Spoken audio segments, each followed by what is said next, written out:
কাঁচামরিচ, শিম, টমেটো, বেগুন সহ বিভিন্ন সবজিতে রয়েছে ক্ষতিকর মাত্রায় কীটনাশকের উপস্থিতি। স্বাস্থ্য ঝুঁকিতে সাধারণ মানুষ।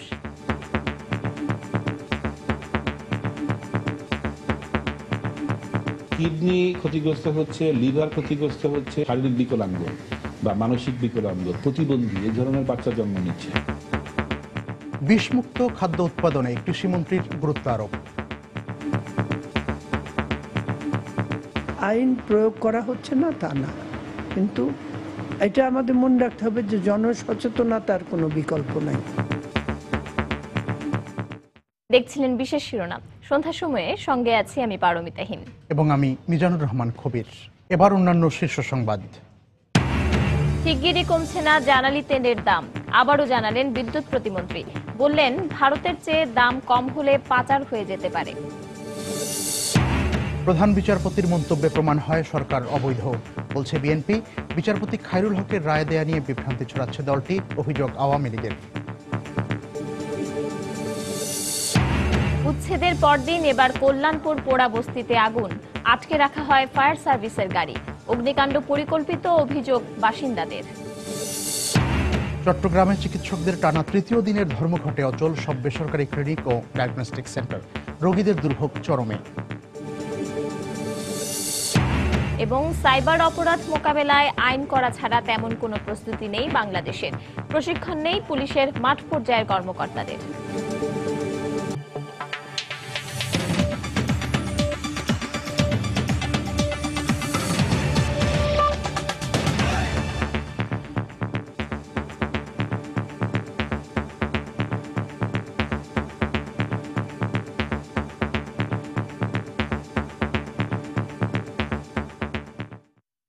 প্রতিদিনের রান্নার জন্য অপরিহার্য উপকরণ কাঁচামরিচের ৯১% নমুনার মধ্যেই মানবদেহের জন্য ক্ষতিকর মাত্রার কীটনাশকের অস্তিত্ব পেয়েছেন বাংলাদেশ কৃষি গবেষণা ইনস্টিটিউটের গবেষকরা। এছাড়া ক্ষতিকর মাত্রার কীটনাশক রয়েছে বেগুন, টমেটো, শিম সহ বিভিন্ন সবজি ও শুঁটকিতে। বিশেষজ্ঞদের মতে এসব খাবার গ্রহণে কিডনি, লিভার ও অস্থিমজ্জার কার্যকারিতা হারানো সহ গর্ভবতী মায়েদের প্রতিবন্ধী শিশু জন্ম দেওয়ার আশঙ্কা রয়েছে। এ কারণে দেশে নিরাপদ খাদ্য নিশ্চিত করতে দ্রুত আইন কার্যকরের পরামর্শ দিয়েছেন তারা। রিপোর্ট প্রসূন আশিসের। বিষমুক্ত খাদ্য উৎপাদনের পাশাপাশি খাদ্যদ্রব্যে কীটনাশকের অস্তিত্ব পরীক্ষা করতে শাকসবজি, ফল ও মাছের উপর নিয়মিত গবেষণা করে থাকে বাংলাদেশ কৃষি গবেষণা ইনস্টিটিউট BARI। সম্প্রতি প্রতিষ্ঠানটির কীটতত্ত্ব বিভাগের পেস্টিসাইড অ্যানালাইটিক্যাল ল্যাবরেটরির গবেষকরা দেশের বিভিন্ন অঞ্চল ও রাজধানীর বেশ কয়েকটি শপিং মল থেকে সংগ্রহ করা সবজিতে ক্ষতিকর মাত্রায় কীটনাশকের উপস্থিতি পেয়েছেন। এর মধ্যে কাঁচামরিচের ৯১%, বেগুন, টমেটো, শিমের ২৭% এবং শুটকির ৩৩% নমুনায় রয়েছে কীটনাশকের উপস্থিতি। তবে আটা, ময়দা, চাল এবং আলুর মধ্যে কীটনাশকের অস্তিত্ব পাওয়া যায়নি। কাঁচামরিচের ৯১% নমুনার মধ্যে কীটনাশকের অবশিষ্ট অংশ পাওয়া গেছে। শুটকির মধ্যে নিষিদ্ধ যে সমস্ত বালাইনাশক সেগুলো আমরা পাচ্ছি। বেগুন, বরবটি, সিম, করলা এই কয়েকটা সবজিতে সবচেয়ে বেশি কীটনাশক পাওয়া গিয়েছে। এসব খাদ্য গ্রহণে কিডনি ও যকৃৎ নষ্ট হওয়ার পাশাপাশি প্রতিবন্ধী শিশু জন্মদানের আশঙ্কার কথা জানিয়ে বিশেষজ্ঞরা খাবার গ্রহণে নানা পরামর্শ দেন। কিডনি ক্ষতিগ্রস্ত হচ্ছে, লিভার ক্ষতিগ্রস্ত হচ্ছে, যে শিশুটা মায়ের শরীরের ভিতরে বেড়ে উঠছে, মাসল, হাড় এগুলো ক্ষতিগ্রস্ত হয়, শারীরিক বিকলাঙ্গ বা মানসিক বিকলাঙ্গ, প্রতিবন্ধী এই ধরনের বাচ্চা জন্ম নিচ্ছে। 2% লবণ পানিতে যদি আপনি শুটকি মাছটা ভিজিয়ে রাখেন তাহলে এটা দেখা গেছে যে 30 থেকে 40% দূরীভূত হয়। সবজির ক্ষেত্রে যদি আপনি ট্যাপের পানিতে ধুয়ে নেন তাহলে এটা চলে যায়। তাদের মতে এ বিষয়ে অধিক গবেষণার পাশাপাশি খাদ্য নিরাপত্তা বাড়াতে আইন কার্যকর সহ কীটনাশক ব্যবহারে মাঠ পর্যায়ে কঠোর নজরদারি দরকার। কীটনাশকের নিরাপদ ব্যবহার নিশ্চিত করার জন্য সরকারের একটা পলিসি থাকা দরকার। যেখানে নাকি আমদানিটা করা হয় সেখানে কিছু টেকনিক্যাল লোকজন বসানো। আইন প্রয়োগকারী সংস্থা হলো কৃষি সম্প্রসারণ অধিদপ্তর এবং ইন্সপেক্টর যেগুলো নিয়োগ করা আছে ওনাদের দায়িত্ব এগুলো সঠিকভাবে দেখা। খাবার গ্রহণে সবাইকে সচেতন থাকার পরামর্শ দেওয়ার পাশাপাশি নিয়ম মেনে কীটনাশক ব্যবহার করা না হলে আইনগত ব্যবস্থা নেওয়ার কথা বলেন কৃষিমন্ত্রী মতিয়া চৌধুরী। আইন প্রয়োগ করা হচ্ছে না তা না, কিন্তু এটা আমাদের মনে রাখতে হবে যে জনসচেতনতার কোনো বিকল্প নাই। পোকামাকড় দমনের পাশাপাশি বিষমুক্ত খাদ্য সামগ্রী উৎপাদনে প্রাকৃতিক পদ্ধতির উপর অধিক গুরুত্ব দেওয়ার কথাও জানান কৃষিমন্ত্রী। ফেরোমন ট্র্যাপ, আলোর ফাঁদ। প্রসূন আশিস, সময় সংবাদ, ঢাকা। শিগগিরই জ্বালানি তেলের দাম কমছে না বলে জানিয়েছেন বিদ্যুৎ ও জ্বালানি প্রতিমন্ত্রী নসরুল হামিদ। বিকেলে কেরানীগঞ্জের রুহিতপুরে দেশে প্রথমবারের মতো সোলার চার্জিং স্টেশনের উদ্বোধনী অনুষ্ঠানে বক্তব্য রাখেন তিনি। এ সময় তিনি মন্তব্য করেন, পাশের দেশের চেয়ে দাম কম হলে তেল পাচার হয়ে যেতে পারে। ডিজেলের দাম যদি আমরা কমাই তাহলে আমাদের এরকম একটা মূল্য করতে হবে যেটা কেন ভারতের থেকে কম না, তাহলে ভারতে আমাদের চলে যেতে পারে। এবং সরকার যদি মনে করেন যে তেলের দাম কমালে পরে জনগণের জনগণ সাশ্রয়ী হবেন, জনগণ একটা কমফোর্ট লেভেলে যাবেন, তাহলে অবশ্যই সরকার সেটা করবে। যানবাহনের ভাড়া যদি কমে সেই বিষয়টা সরকার যদি বিবেচনা করেন তাহলে আমি মনে করি সেই জায়গায় আমাদের একটা কমফোর্ট লেভেল আসা উচিত। আগামী ভবিষ্যতে আমরা চিন্তা ভাবনা করছি যে বিশ্বের বাজারের সাথে তেলের দামটাকে কিভাবে ভারসাম্য রাখা যায়। জিয়াউর রহমানের রাষ্ট্র ক্ষমতা দখল অবৈধ, এই রায় বিচারপতি খায়রুল হক তাঁর দায়িত্ব পালনকালে দিয়েছিলেন বলে মন্তব্য করেছেন আওয়ামী লীগের যুগ্ম সাধারণ সম্পাদক মাহবুবুল আলম হানিফ। দুপুরে কুষ্টিয়ায় তার নিজ বাসভবনে জেলা আওয়ামী লীগের নেতাকর্মীদের সঙ্গে মতবিনিময় শেষে সাংবাদিকদের তিনি একথা বলেন। জিয়াউর রহমানকে রাষ্ট্রপতি হিসেবে ঘোষণা করাটা অবৈধ। এই রায়টা বিচারপতি খায়রুল ইসলাম সাহেব যখন দিয়েছেন তখন উনি তার দায়িত্ব পালনের অবস্থায় দিয়েছেন। রায়টা যে অযৌক্তিক এটা তো মন্তব্য করেনি।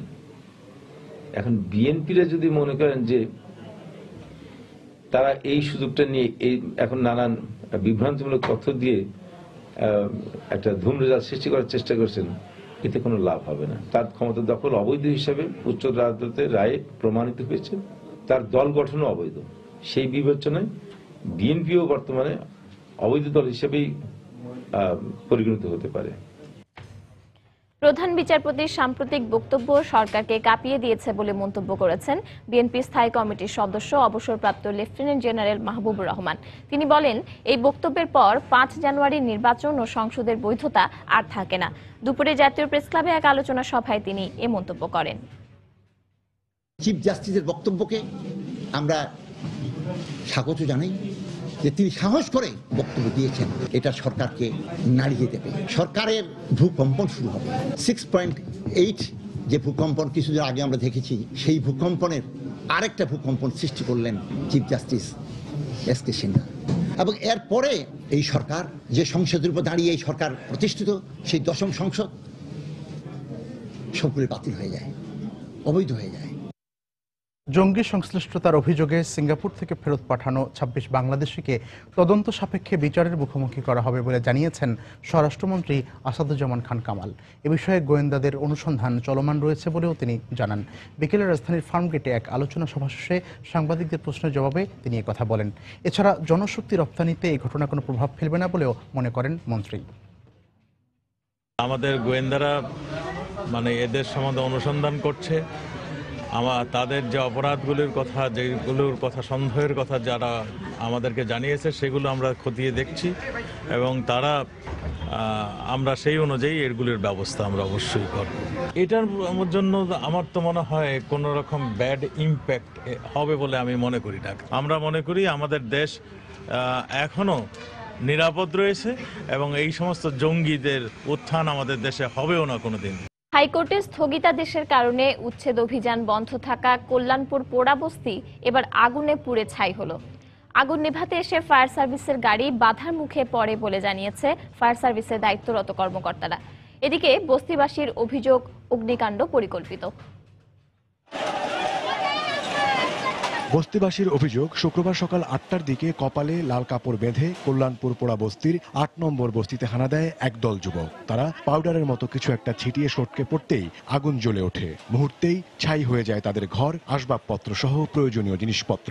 বস্তির লোক তো দেখলে চিনেন, বস্তির লোক কোন কাউলিয়া লোক, ওরা ভালো লোক, মোয়াল্লা তাই বুঝেন, ওরা এমপির লোক। এন্দা দরজা আগুন লাগাই দিয়ে গেছে। আমি কই কিছে আমার কই পুলিশ আমার একটা ছাগলের পেছে তার 3টা বাচ্চা আমার মনে করেন যে প্রত্যেক বছর হয়। আমরা কিছু চলে যাবো তো আমাকে তো সময় দেয় নাই। আমাদের বাচ্চা ভাই, আমার বাচ্চা চাই। বস্তিবাসীর আরও অভিযোগ, আগুন নেভাতে আসা ফায়ার সার্ভিসের গাড়িও আটকে রাখে দুর্বৃত্তরা। এ সময় পুলিশ ছিল নীরব দর্শকের ভূমিকায়। ফায়ার সার্ভিসের গাড়ি ঢুকতে দিতেছে না বাংলা কলেজের পোলাপান। এমপি আমাদের কার কি করতে চায়? আমরা আগুন নিবানোর পরে এখন ফায়ার সার্ভিস আমাদের কাছে আসছে, এটা কি আমাদের কি হাস্যকর মনে করতেছেন না? বাংলা কলেজ লোক গাড়ি আটকে রাখছে, কেউ আইতে দেয় না, গাড়ি পানির গাড়ি। ফায়ার সার্ভিসের দায়িত্বরত কর্মকর্তা পথে বাধার কারণে আগুন নেভাতে আসতে দেরি হওয়ার কথা স্বীকার করেন। আমাদের গাড়ির সামনে গেছে তারা, যে আগুন এখানে লাগে নাই, ভিতরে যাওয়ার দরকার নাই, মানে তারা আমাদেরকে গাড়িকে প্রতিবন্ধ করতে হচ্ছে। বস্তিবাসীদের অভিযোগ, উচ্ছেদের বিরুদ্ধে হাইকোর্টের 3 মাসের স্থগিতাদেশ থাকার পরও দুর্বৃত্তদের উৎপাত বন্ধ হয়নি। ওমর ফারুক, সময় সংবাদ, ঢাকা। সন্ধ্যার সময় আরো থাকছে। ছুটির দিনে ঢাকা আন্তর্জাতিক বাণিজ্য মেলায় ক্রেতা দর্শনার্থীদের ঢল, বেচাকেনা জমে ওঠায় খুশি বিক্রেতারা। চিকিৎসকদের বিরুদ্ধে মামলার প্রতিবাদে Bangladesh medical association BMA Chattogram শাখার ডাকা ধর্মঘটে তৃতীয় দিনের মতো অচল হয়ে পড়েছে সব বেসরকারি ক্লিনিক ও ডায়াগনস্টিক সেন্টার। এতে করে দূর দূরান্ত থেকে আসা রোগীদের ভোগান্তি চরমে পৌঁছেছে। তবে আইসিইউ ও শিশু রোগীদের ধর্মঘটের আওতামুক্ত রাখা হয়েছে বলে জানিয়েছেন চিকিৎসকরা। বিস্তারিত পার্থপ্রতিম বিশ্বাসের রিপোর্টে।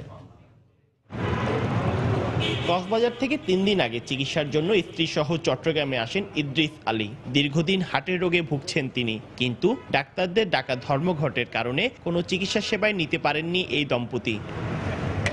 শুধু তারা নয়, দূর দূরান্ত থেকে অন্যান্য রোগী যারা এসেছেন, চিকিৎসক না থাকায় তাদেরও পড়তে হয়েছে বিপাকে। ওরা রোগী দেখবেই না বলে দিছে, মানে ওই অবর যদি খুলে তারপরে দেখবে আবার নতুন করে সিরিয়াল নিতে হবে। বাচ্চার অনেক অসুস্থ, অনেক সমস্যা, তার জন্য বাচ্চাকে নিয়ে যাচ্ছি, এখন বাচ্চাকে দেখাতে পারছি না। চিকিৎসায় যদি ব্যাঘাত ঘটে, যে কোনো মুহূর্তে সে মৃত্যুর পথে পতিত হবে, তার এই থেকে পরিত্রাণ পেতে চাই। রোগীদের জিম্মি করে ডাক্তারদের হঠাৎ করে এমন ধর্মঘট ডাকা অযৌক্তিক বলছেন চিকিৎসা সেবা নিতে আসা সাধারণ মানুষ। আমি চট্টগ্রাম সাতকানিয়া থেকে আসছি, এখানে ডাক্তার নাই, কিন্তু আমি ট্রিটমেন্ট করাতে পারছি না, আমাদের খুব কষ্ট হচ্ছে এখানে। একজনের কারণে সবাই যে হয়রানি, এটা তো হয় না, এটা কোনোদিন চলতে পারে না। এটা মানুষ রোগ আছে, চিকিৎসা তো পেতেই হবে। তবে রোগীদের কথা মাথায় রেখে মুমূর্ষু রোগীদের চিকিৎসা সেবা দেওয়া হচ্ছে বলে জানান চিকিৎসকরা। যেসব রোগী মনে করেন মুমূর্ষু, যাদের হয়তো হাই ডেফিনেশন ইউনিট যেটাকে বলে আমরা এইচডিইউ অথবা ইন্টেন্সিভ কেয়ার ইউনিট অথবা করোনারি কেয়ার ইউনিট, ওই ধরনের রোগী যেগুলো জীবন মৃত্যুর সন্ধিক্ষণে থাকে, সে সকল রোগীকে আমরা হয়তো দেখি চিকিৎসা দেওয়ার করছি। কিন্তু অপারেশনের পর রোগীর পেটে ব্যান্ডেজ রেখে দেয়া ও অবহেলায় রোগীর মৃত্যুর অভিযোগে চট্টগ্রাম মেডিকেল কলেজের সহযোগী অধ্যাপক মাহবুবুল আলম, তার স্ত্রী ডাক্তার শামিমা রোজি ও রানার বিরুদ্ধে মামলা করার প্রতিবাদে ধর্মঘট ডাকে বিএমএ চট্টগ্রাম শাখা। পার্থপ্রতিম বিশ্বাস, সময় সংবাদ, চট্টগ্রাম। দেশ এখন বিপন্ন, মানুষের বাক স্বাধীনতা নেই মন্তব্য করে বিএনপির ভারপ্রাপ্ত মহাসচিব মির্জা ফখরুল ইসলাম আলমগীর বলেছেন, ভোট দেওয়ার ও সংগঠন করার অধিকার ছিনিয়ে নেওয়া হয়েছে। বিকেলে ঠাকুরগাঁওয়ে দলীয় কার্যালয়ে জেলা বিএনপি আয়োজিত মতবিনিময় সভায় প্রধান অতিথির বক্তব্যে তিনি একথা বলেন। এখানে গণতন্ত্র নির্বাসিত, এখানে মানুষের বাক স্বাধীনতা নেই, ভোটের অধিকার হরণ করে নেওয়া হয়েছে, লেখার স্বাধীনতা নিয়ে নেওয়া হয়েছে, সংগঠন করবার স্বাধীনতা নিয়ে নেওয়া হয়েছে। এখানে একটি জনসভা করতে হলো অনুমতি নিতে হয়, যেটা গণতন্ত্রের একেবারে উল্টো দিক অবস্থান করছে।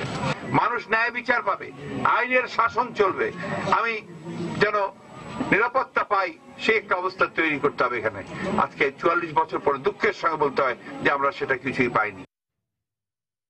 কোনো ষড়যন্ত্রই বাংলাদেশের অগ্রযাত্রাকে থামাতে পারবে না বলে মন্তব্য করেছেন খাদ্যমন্ত্রী অ্যাডভোকেট কামরুল ইসলাম। বিকেলে কেরানীগঞ্জে এক অনুষ্ঠানে তিনি এ মন্তব্য করেন। এ সময় মন্ত্রী আরও বলেন, যারা আগুন সন্ত্রাস চালিয়ে দেশের অগ্রযাত্রাকে থমকে দিতে চেয়েছে, মানুষ আজ তাদের প্রত্যাখ্যান করেছে। বিদ্যুৎ বলেন, খাদ্য বলেন, প্রত্যেকটা ক্ষেত্রে, তথ্য প্রযুক্তি বলেন, শিক্ষা বলেন, প্রত্যেকটা ক্ষেত্রে দেশ আজকে এগিয়ে যাচ্ছে। কিন্তু এই অবস্থাকে বানচাল করার জন্য, ধ্বংস করার জন্য কিন্তু ষড়যন্ত্র চলছে। যাদের বিরুদ্ধে আমরা ৭১-এ যুদ্ধ করেছিলাম, সেই একই শক্তি, একই পরাজিত শক্তি আজকেও কিন্তু বাংলাদেশের বিরুদ্ধে সংযুক্ত করছে। এই দেশটাকে ধ্বংসের জন্য, দেশের অগ্রযাত্রাকে থামিয়ে দেওয়ার জন্য, গণতন্ত্রকে হত্যার জন্য আজকে ষড়যন্ত্র চলছে। আপনাদেরকে হুঁশিয়ার থাকতে হবে। আপনারা সকল এই ষড়যন্ত্রকারীদের বিরুদ্ধে, যারা জঙ্গিবাদের জন্ম দেয়, যারা সন্ত্রাসের জন্ম দেয়, বাংলাদেশটাকে যারা সন্ত্রাসী রাষ্ট্র বানাতে চায়, জঙ্গিবাদী রাষ্ট্র বানাতে চায়, তাদের বিরুদ্ধে আমাদেরকে সবাই ঐক্যবদ্ধভাবে লড়তে হবে। পাকিস্তানের সঙ্গে কূটনৈতিক সম্পর্ক বজায় রাখলে দেশের জন্য বুমেরাং হবে বলে হুঁশিয়ার করেছে গণজাগরণ মঞ্চ। পাকিস্তান হাইকমিশন ঘেরাও কর্মসূচিতে পুলিশের বাধার প্রতিবাদে দুপুরে রাজধানীর শাহবাগে আয়োজিত বিক্ষোভ সমাবেশে বক্তারা একথা বলেন। এ সময় 20 জানুয়ারি গণজাগরণ মঞ্চের কর্মসূচিতে পুলিশি আক্রমণের কথা উল্লেখ করে তারা বলেন, পুলিশ সদস্যদের অন্যায় কার্যক্রমের সুষ্ঠু বিচার না হওয়ার কারণেই পুলিশের প্রতি জনগণের আস্থাহীনতা বাড়ছে। পাকিস্তান হাইকমিশনকে জঙ্গিবাদের আস্তানা হিসেবে উল্লেখ করে দেশে জঙ্গিবাদ দমনের ক্ষেত্রে দেশি বিদেশি প্রশ্রয়দাতাদের খুঁজে বের করতে সরকারের প্রতি আহ্বান জানান তারা।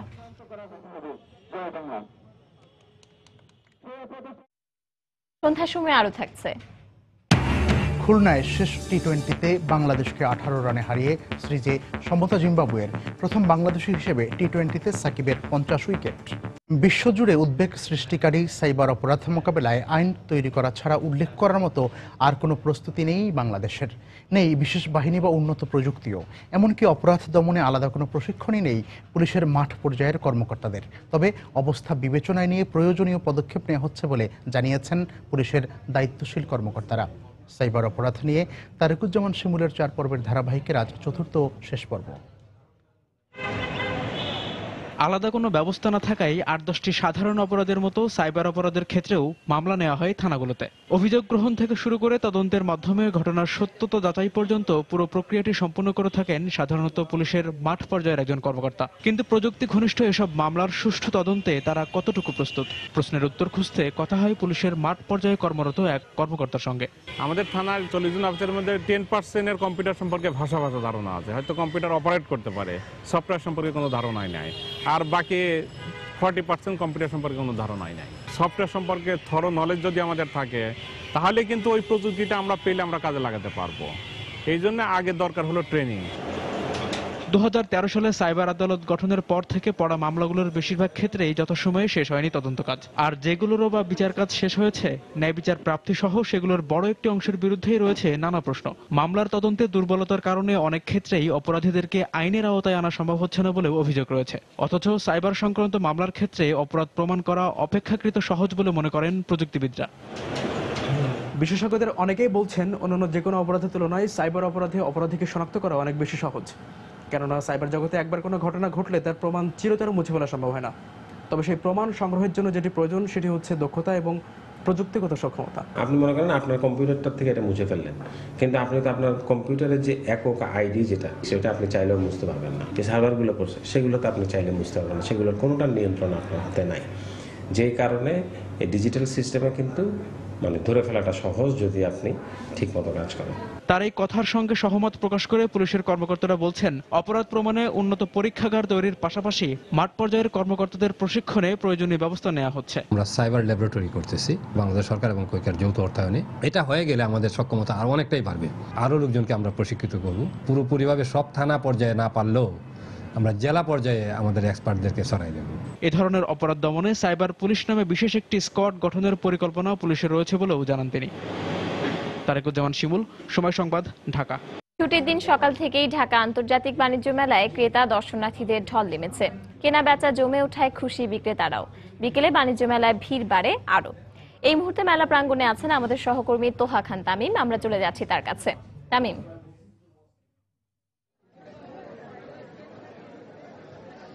পারমিতা, ঢাকা আন্তর্জাতিক বাণিজ্য মেলার আজকে 22তম দিন। আপনি জানেন যে আজকে শুক্রবার ছুটির দিন, আর ছুটির দিন মানে কিন্তু মেলায় প্রচন্ড ভিড় থাকে, ক্রেতা দর্শনার্থী এবং ব্যবসায়ীরা কিন্তু তাদের বেচা বিক্রি খুশি হয়, আনন্দেই থাকে। আমরা এর ব্যতিক্রম দেখতে পাইনি আজকেও কিন্তু প্রচন্ড ভিড় লক্ষ্য করছেন। আপনাকে আমি এর আগে যেমন বলছিলাম যে আসলে তিল ধারণের জায়গা নেই, এখানে প্রচুর ক্রেতা সমাগম ঘটেছে আজকে এই শুক্রবার মেলায়। অর্থাৎ আজকে কিন্তু এই নগরীর ব্যস্ত জীবন শেষ করে কিন্তু শুক্রবারের দিন একদিন ছুটি পেলে কিন্তু মানুষ কেনাকাটা, বিনোদন এবং ঘোরাফেরার জন্য একটা দিনকে বেছে নেয়। আর আজকে কিন্তু এই তিনটাই কিন্তু মেলায় পাওয়া যাচ্ছে এবং এই তিনটাই কিন্তু মেলায় একসাথে পাওয়া যার কারণে কিন্তু মেলায় আসলে লোকজন এখানে ভিড় করছে এবং এখানে ক্রেতা দর্শনার্থীর সমাগম ঘটছে। আমি কয়েকজন দর্শনার্থীর সাথে কথা বলেছি, ক্রেতাদের সাথে কথা বলেছি, তারা আমাকে যেমনটি জানাচ্ছিলেন যে আসলে তারাও বেশ খুশি। জিনিসপত্রের দাম মোটামুটি এখানে স্থিতিশীল আছে, বাইরে যেমন রয়েছে তেমন এখানে কিছু কিছু অভিযোগও পাওয়া গেছে। খাবারের দামের বরাবরই খাবারের দাম এখানে বেশি বলে অভিযোগ পাওয়া গেছে। পাশাপাশি কিছু কিছু পণ্যের জিনিসের দামও কিন্তু আসলে বেশি বলছেন তারা। এছাড়া ব্যবসায়িকদের সাথে কথা বলেছিলাম, ব্যবসায়িকরাও তাদের সন্তুষ্টি প্রকাশ করেছেন এবং শুক্রবার উপলক্ষে আজকে ছুটির দিন উপলক্ষে বিভিন্ন ছাড় দিয়েছে। বরাবরই মেলা যেটা হয়ে থাকে সেমনই তারা কিন্তু ছাড়ের কথা আমাকে যেমন জানিয়েছিলেন। আর শুক্রবারের দিন মেলা ভিড় রয়েছে, আর যেখানে ভিড় সেখানে কিন্তু নিরাপত্তার বিষয়টি এখানে চলে আসে। তো আমি এখানকার যে নিরাপত্তার দায়িত্বে যে পুলিশের সাথে ঊর্ধ্বতন কর্মকর্তাদের সাথে কথা বলেছিলাম, তারা আমাকে জানাচ্ছিলেন যে এখন পর্যন্ত কোনো রকম অপ্রীতিকর কোনো ঘটনা ঘটেনি এবং তারা আশা প্রকাশ করছেন যে এবং ভবিষ্যতে ঘটবে না। তো ঢাকা আন্তর্জাতিক বাণিজ্য মেলা থেকে এই ছিল এখানকার সর্বশেষ। পরমিতা। ধন্যবাদ তামিম। দর্শক, আমরা সহকর্মী তোহা খান তামিমের কাছ থেকে জানছিলাম ঢাকা আন্তর্জাতিক বাণিজ্য মেলার আজকের খবরাখবর।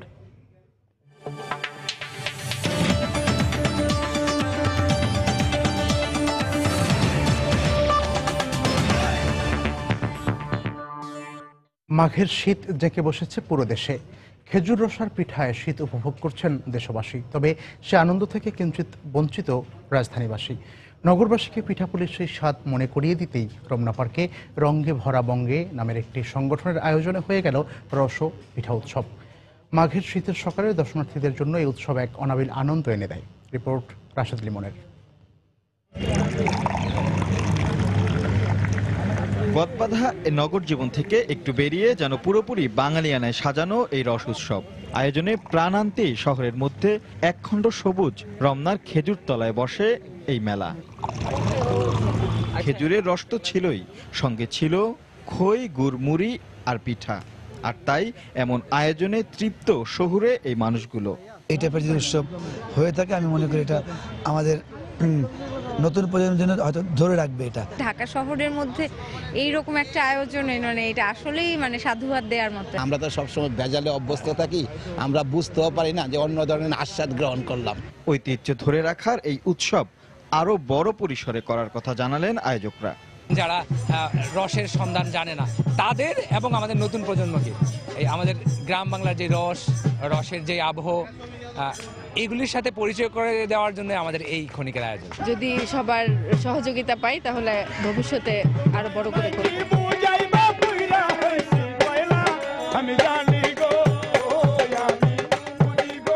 উৎসবে ছিল বাউল গানের আসরও। মাঘের কুয়াশা ভেদ করে সকালে সোনালির আলোয় শিশিরের পা ভিজে, হাতে গ্লাস ভর্তি এক গ্লাস তাজা খেজুরের রস। বাড়তি পাওনা হিসেবে কানে ভেসে আসছে বাউলের গান। কিছু মিলিয়ে এ যেন আবহমান সেই গ্রাম বাংলা, এ যেন নারীর টানে শিকড়ে ফিরে যাওয়া। রাশেদ লিমন, সময় সংবাদ, ঢাকা। সংকট কাটিয়ে দেশকে এগিয়ে নিতে বিভিন্ন পরিকল্পনা তরুণ প্রাণের। চমকপ্রদ সব উদ্ভাবন নিয়ে হাজির স্কুল কলেজ পড়ুয়া শিক্ষার্থীরা। রাজধানীর Adamjee cantonment public school and কলেজে বিজ্ঞান মেলায় রয়েছে এমন আয়োজন। বিজ্ঞানের নানা খুঁটিনাটি জানতে দর্শনার্থীরাও ভিড় করেছে মেলায়। সৌমিত্র শুভ্র রিপোর্ট। তরুণ চোখগুলোতে স্বপ্নের আনাগোনা। বিদ্যমান বিভিন্ন সংকট কাটিয়ে সম্ভাবনার পথে দেশকে এগিয়ে নিতে নানা পরিকল্পনা তৈরি করেছে এই তরুণ প্রাণ। আর এসব নিয়েই ক্ষুদে বিজ্ঞানীরা হাজির হয়েছে বিজ্ঞান মেলায়। ক্লাসরুমকে ডিজিটালাইজড করার প্রজেক্ট সাজিয়ে এনেছে কেউ বা রেলওয়ের লেভেল ক্রসিং নিয়ন্ত্রণে স্বয়ংক্রিয় প্রক্রিয়া উদ্ভাবন করেছে। শিক্ষক এই টিম ভিউয়ারের মাধ্যমে যখন কোনো কিছু পড়াবে তখন যেটি হবে সেটি হলো এইটাই কোনোরূপ তার ছাড়া ওই প্রজেক্টরের দ্বারা প্রসেস হয়ে বড় পর্দায় প্রকাশিত হবে। বড় জায়গায় ইমপ্লিমেন্ট করতে যাই আমাদের এই ছোট ছোট সেন্সরগুলোকে বড় বড় সেন্সর দিয়ে রিপ্লেস করতে হবে, তখন আমাদের খরচ বেশি হবে না। দুইটা গেটের জন্য আমাদের মাত্র 23,700 টাকা পড়বে। কারো পরিকল্পনা বায়োগ্যাস কিংবা উইন্ড মিল ব্যবহার করে বিদ্যুৎ সংকট নিরসনের। বায়োগ্যাস থেকে আমরা ইলেকট্রিসিটি উৎপন্ন করছি, সো মানে অনেক কম খরচে এই প্রজেক্টটা সম্পূর্ণ হবে। সর্বনিম্ন বায়ুচাপে 4.4 কিলোওয়াট বিদ্যুৎ উৎপন্ন হবে। আয়োজকরা বললেন, নতুন প্রজন্মকে বিজ্ঞানমুখী করতেই এই উদ্যোগ। শিক্ষার্থীদের মধ্যে বিজ্ঞানের ব্যাপারে আগ্রহ তৈরি করা এবং প্রযুক্তির দিকে এগিয়ে যাওয়া, বিভিন্ন জিনিস আবিষ্কার করা, পরবর্তীতে এটা বিভিন্ন জায়গায় ইমপ্লিমেন্ট করা, এর মাধ্যমে আমাদের দেশ একসময় মানে উন্নত বিশ্বের কাতারে চলে যাবে। 3 দিনব্যাপী মেলা শেষ হবে শনিবার। সৌমিত্র শুভ্র, সময় সংবাদ, ঢাকা। আগামী 17 এপ্রিল 5 বছর পূর্ণ করতে যাচ্ছে সময় সংবাদ। এ উপলক্ষে মাস জুড়ে দেশের প্রতিটি জেলায় দর্শকের কাছে যাচ্ছে সময় সংবাদের দল এবং দর্শকের বিভিন্ন মতামত জানার চেষ্টা করছে।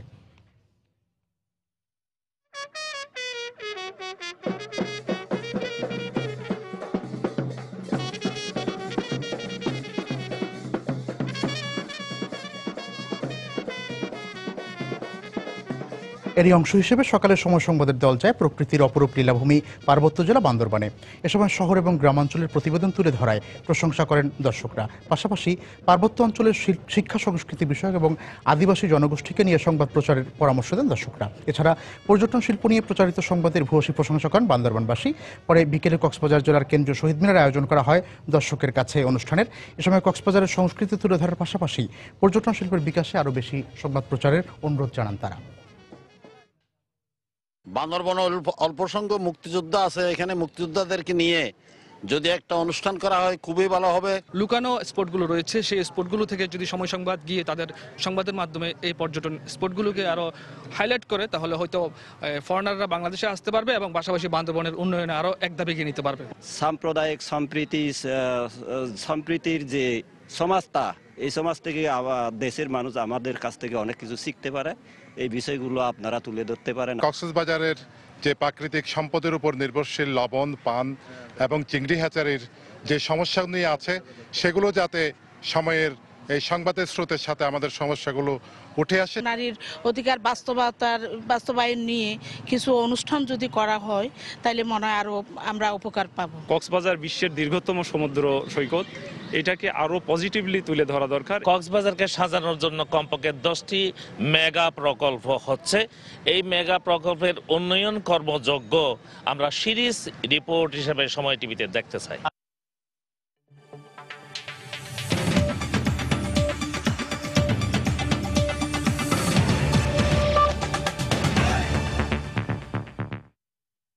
গ্রিস উপকূলে অভিবাসীবাহী আলাদা দুটি নৌকাডুবির ঘটনায় 8 শিশু সহ অন্তত 21 জন মারা গেছে।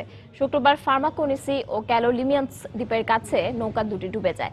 ইজিয়ান সাগরের উপকূলে ডুবে যাওয়া নৌকা থেকে 48 আরোহীকে জীবিত উদ্ধার করেছে কোস্টগার্ড। সংবাদ সংস্থা রয়টার্স জানায়, একটি পাথরের সঙ্গে ধাক্কা লেগে প্রথম নৌকাটি ডুবে যায়। এর কয়েক ঘন্টা পর ক্যালোলিমাস দ্বীপে অপর নৌকাডুবির ঘটনায় প্রাণ হারায় 9 নারী ও 2 শিশু সহ 14 জন। সে সময় জীবিত উদ্ধার করা হয় আরও 26 জনকে।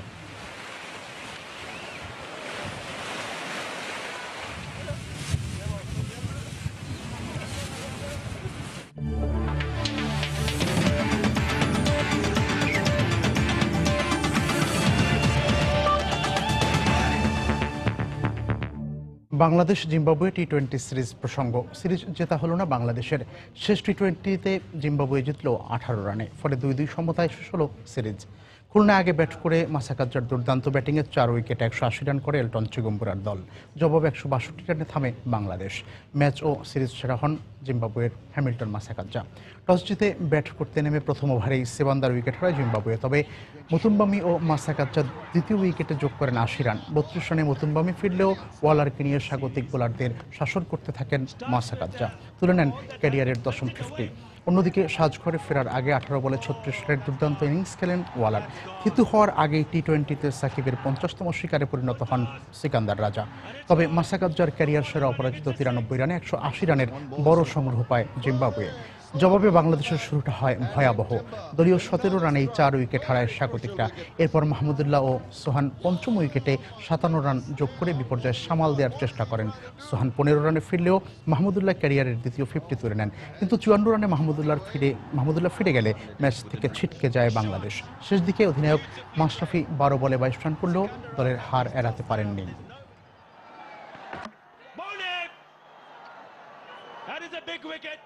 He tried to play a big shot. Series for Zimbabwe. Bangabandhu gold কাপের খবর। ফাইনালে বাহরাইনকে ৩-০ গোলের ব্যবধানে হারিয়ে বঙ্গবন্ধু গোল্ড কাপ ফুটবলের চতুর্থ আসরের শিরোপা জিতল নেপাল। সেই সঙ্গে দীর্ঘ ২২ বছর কোনো আন্তর্জাতিক আসরে চ্যাম্পিয়ন হবার গৌরব অর্জন করল তারা। ম্যাচ শেষে চ্যাম্পিয়ন নেপাল দলের হাতে পুরস্কার তুলে দেন প্রধানমন্ত্রী শেখ হাসিনা। বঙ্গবন্ধু জাতীয় স্টেডিয়ামে ম্যাচের শুরু থেকেই বাহরাইনকে চেপে ধরে নেপাল। ম্যাচের ৫ মিনিটে এগিয়ে যায় তারা। দুর্দান্ত একটি আক্রমণ থেকে নেপালকে lead and then striker Bimal Magar. এরপর প্রথমার্ধের বাকিটা সময় দু দলেরই কেটেছে আক্রমণ ও পাল্টা আক্রমণের মধ্য দিয়ে। তবে দ্বিতীয়ার্ধের শেষ দিকে এসে খেলোয়াড়ি মেজাজ হারিয়ে ফেলেন দু দলের ফুটবলাররাই। অতিরিক্ত শারীরিক শক্তি প্রদর্শন করতে গিয়ে ম্যাচের ৮১ মিনিটে বাহরাইনের আহমেদ ও ৮২ মিনিটে নেপালের সুমন লামাকে মাঠ ছাড়তে হয় লাল কার্ড দেখে। এরপর ৮৭ মিনিটে নেপালের হয়ে লিড দ্বিগুণ করেন বিশাল রায়। আর যোগ করার সময়ে নবযুগ শ্রেষ্ঠা বাহরাইনের অরক্ষিত ডিফেন্সের ভুলকে কাজে লাগিয়ে তৃতীয় গোল করলে জয় নিশ্চিত হয় হিমালয়ের দেশ নেপালের।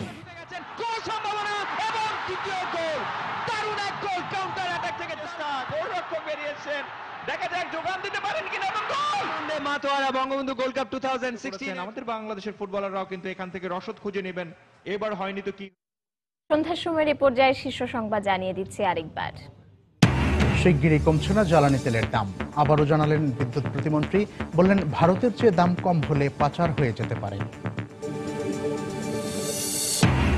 প্রধান বিচারপতির মন্তব্যে প্রমাণ হয় সরকার অবৈধ, বলছে বিএনপি।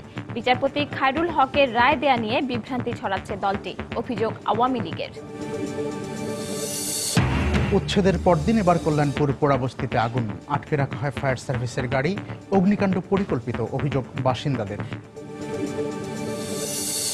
চট্টগ্রামে চিকিৎসকদের টানা তৃতীয় দিনের ধর্মঘটে অচল সব বেসরকারি ক্লিনিক ও ডায়াগনস্টিক সেন্টার।